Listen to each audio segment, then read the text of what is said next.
Ahora sí, a vosaltres, una sorpresa contra la censura ideológica, el nostre mestre Fermín Muguruza. País Valencia, el fascismo no quería que viniera a esta tierra que también es mía. Por eso, Països Catalans, endavant. Representando por la calle desde el País Vasco, puños arriba, locos.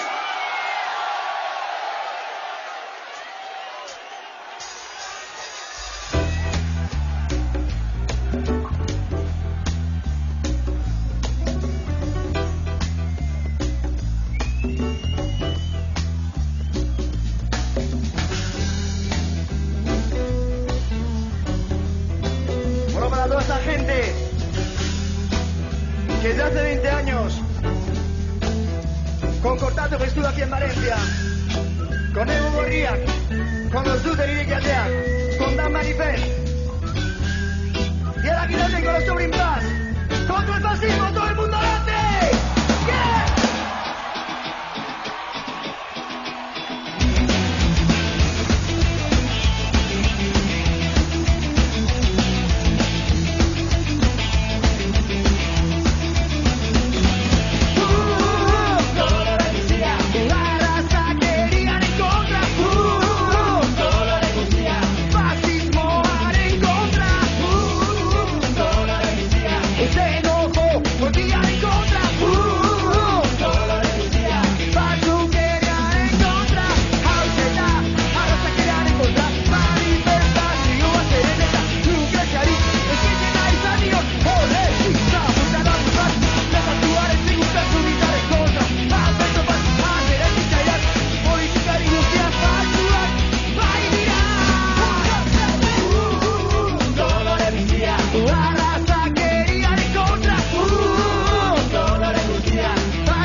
Usted no puede odiar.